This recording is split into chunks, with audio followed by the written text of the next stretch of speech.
শীতের মরশুম মানেই চারিদিকে বনভোজন, ডিজে বক্স বাজিয়ে বাংলা হিন্দি গানে নাচ, সঙ্গে হইচই উল্লাস।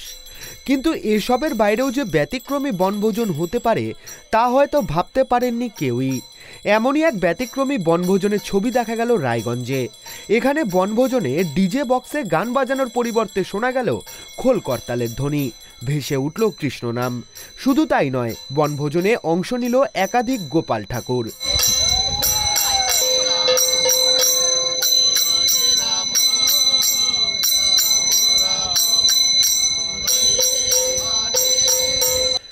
বাড়ির সবাই বনভোজনে বেরিয়ে গেলে বাড়িতে থাকা আরাধ্য দেবতা গোপাল ঠাকুরের মন খারাপ হবে, এই কথা ভেবে গোপালকে একা ফেলে বাইরে বনভোজনে যাওয়ার বাসনা পরিত্যাগ করেন অনেকেই।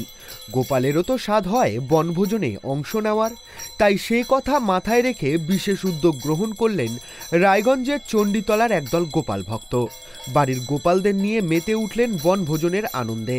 রায়গঞ্জ শহর থেকে কিছুটা দূরে বাহিন এলাকায় এই বনভোজনের আয়োজন করা হয়। সেখানে দিনভর খোল করতাল বাজিয়ে চলে কৃষ্ণ নাম। সেখানে আনা হয়েছিল একাধিক গোপালের মূর্তিও। পিকনিক গোপাল পিকনিক করতে আসছি আমরা। গোপালকে নিয়ে সবাই তো নদীর ধারে করে, আমরাও নদীর ধারে আসছি এবার গোপালকে নিয়ে পিকনিকের জন্য। গোপাল ভোজন এক কথায়। এখানে তো পিকনিকে আসে মানে মানুষজন আনন্দ করার জন্য, না আমরা গোপালকে নিয়ে আনন্দ করার জন্য আসছি। এখানে রান্না হলো বিভিন্ন সবজি নিয়ে সবকিছু করে আমরা গোপালকে ভোগ লাগালাম, তারপরে আমরা সবাই অন্ন প্রসাদ গ্রহণ করছি। ভগবান শ্রীকৃষ্ণের বাল্যলীলা সমস্তটাই কেটেছে বনে বনে। যমুনা নদীর তীরে বনভোজন করতেন, খাওয়া দাওয়া করতেন শ্রীকৃষ্ণ।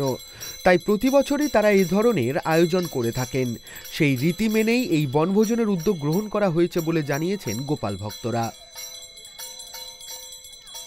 ভগবান শ্রীকৃষ্ণের বাল্যলীলাটা সম্পূর্ণ বনে বনেই কেটেছে এবং যমুনা নদীর তীরে তার বহু লীলা আছে এবং সেখানেই তারা বনভোজন করতেন, খাওয়া দাওয়া করতেন, সব যমুনা পুলিন বলে এটাকে।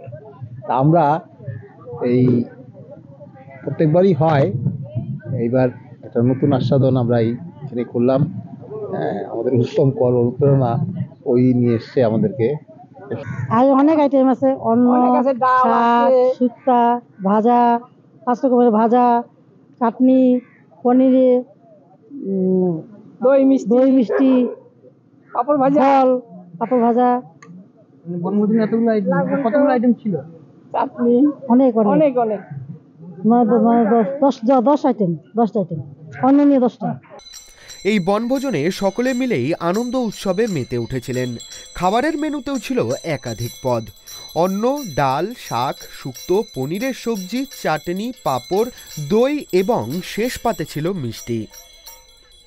Bureau report, tribe TV Bangla.